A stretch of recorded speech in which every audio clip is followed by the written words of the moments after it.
Intermediate unsolved model paper set 17 आज हम डालेंगे खंड का। और इसको बड़े ध्यान से देखना, सेट 17 हम डालने जा रहे हैं जो परीक्षा की दृष्टि से बहुत महत्वपूर्ण है। सभी सेट महत्वपूर्ण है, इसलिए इनको देखते रहिए। तो यहाँ पर देखिए, मेरी असफलताएं खंड का में है। पहले का मेरी असफलताएं किस विधा की रचना है, बहुत कम समय में हम पूरा बता देंगे। कहानी, आत्मकथा, डायरी, जीवनी। तो मेरी असफलताएं बच्चों यहाँ पर आत्मकथा, इसलिए दूसरा हम निशान लगाएंगे आत्मकथा। इसके बाद अगला क्वेश्चन है, घुमक्कड़ शास्त्र के लेखक हैं राहुल सांकृत्यायन, विद्यानिवास मिश्र, प्रेमचंद, नागार्जुन। तो देखिए बच्चों, कभी भी अगर यात्रा संबंधी आ जाए तो राहुल सांकृत्यायन। तो यहाँ पर घुमक्कड़ शास्त्र के लेखक हैं राहुल सांकृत्यायन। कोई भी यात्रा संबंधी आ जाता है तो ज़्यादातर राहुल सांकृत्यायन ही आते हैं। अगला देखिए, निम्नलिखित में से कौन सा उपन्यास जैनेन्द्र द्वारा लिखित है? इरावती, ऋतुचक्र, सुनीता, निर्मला।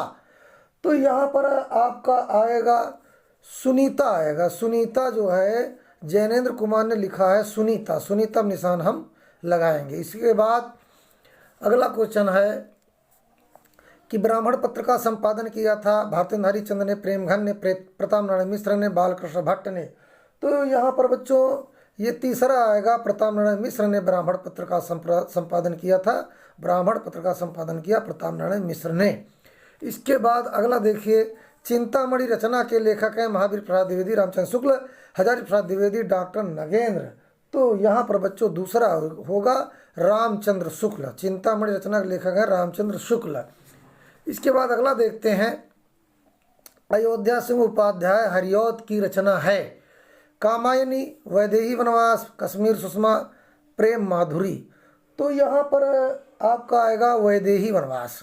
देखिए यहाँ पर लग रहा है तुलसीदास, लेकिन तुलसीदास नहीं ना, इसी तो वैदेही वनवास किसका? अयोध्या सिंह उपाध्याय हरिऔध का। वैदेही वनवास किसका है? अयोध्या सिंह उपाध्याय हरिऔध का। तो यहाँ पर दूसरा में हम निशान लगाएंगे। इसके बाद अगला क्वेश्चन है, सरोज स्मृति कविता के रचनाकार हैं सूर्यकांत त्रिपाठी निराला, जयशंकर प्रसाद, सुमित्रा पंत, महादेवी वर्मा। तो सरोज स्मृति कविता के रचनाकार हैं सूर्यकांत त्रिपाठी निराला, क्योंकि सूर्यकांत त्रिपाठी निराला की पुत्री का नाम था सरोज, तो वो खत्म हो गई थी, तो उसी की याद में इसको लिखा है। तो सरोज स्मृति कविता के रचनाकार हैं सूर्यकांत त्रिपाठी निराला। अगला देखिए बच्चों, उपमान मैले हो गए किसकी काव्य पंक्ति है? उपमान मैले हो गए किसकी पंक्ति हैं? पहला त्रिलोचन शास्त्री की, नागार्जुन की, मुक्तिबोध की, अज्ञे की। इसका पूरा नाम है इनका पूरा नाम सच्चिदानंद हिरण्यवासन अज्ञे की। तो यहाँ पर अज्ञे की ही जो है काव्य पंक्ति है, तो उपमान मैले हो गए, इसलिए चौथे में हम निशान लगाएंगे। देखिए बच्चों, कभी कभी कठिन भी आ जाते हैं 2-4 और 2-4 सरल भी होते हैं। तो अगर कठिन को भी आपने सही कर दिया तो जो सरल है वो तो सही करोगे तो एमसीक्यू में नंबर आपके बढ़ जाते हैं। इस तरह से बड़े ध्यान से इसको जो है देखा करिए।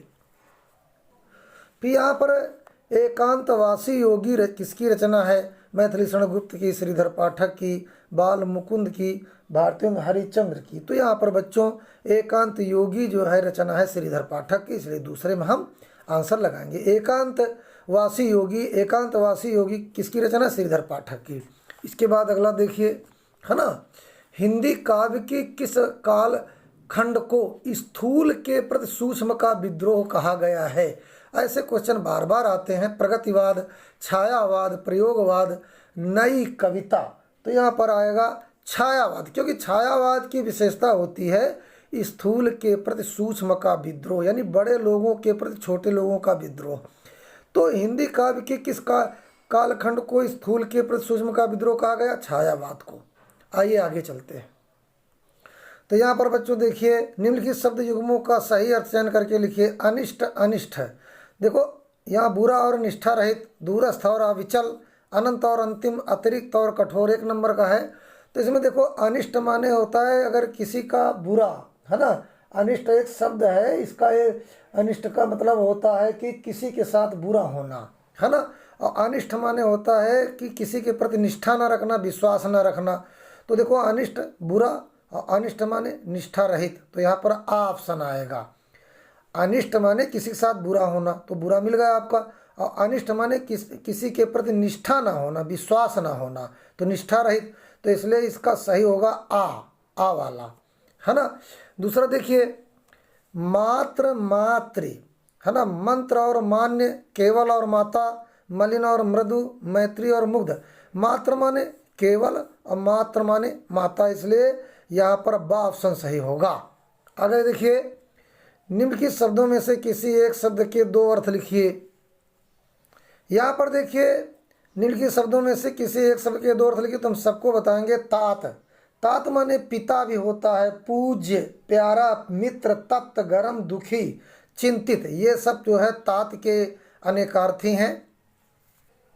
यहाँ पर जो दूसरा आता है सुरभि, सुरभ माने सुगंध, खुशबू, सुवास, सुवासित, मधुर, सुगंधित, गंधयुक्त, सुखद, सहमत, चमकदार, सुंदर, प्रिय, ये चीज़ें आप लिख सकते हो।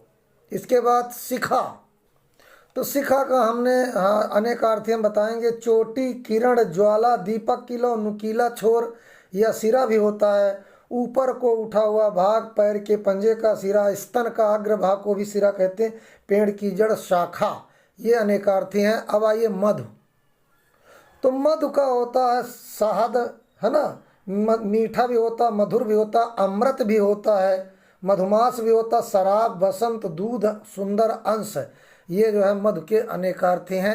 अब हम आगे देखते हैं। निम्नलिखित वाक्यांशों के लिए एक शब्द का चयन कीजिए जो कम बोलता हो।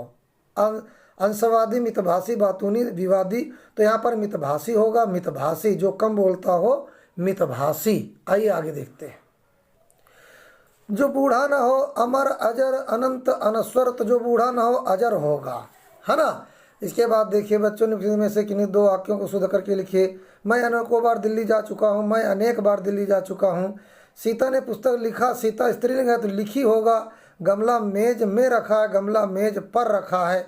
मैं महेश को पढ़ाया, मैंने महेश को पढ़ाया हूँ, तो मैंने महेश को पढ़ाया।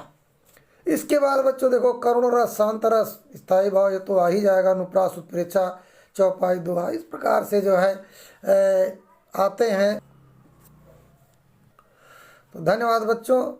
अगली वीडियो पाने के लिए लाइक, सब्सक्राइब, कमेंट करो और जो है 24 फरवरी तक आप मेहनत करते रहिए जिससे आपके नंबर अच्छे आए। धन्यवाद।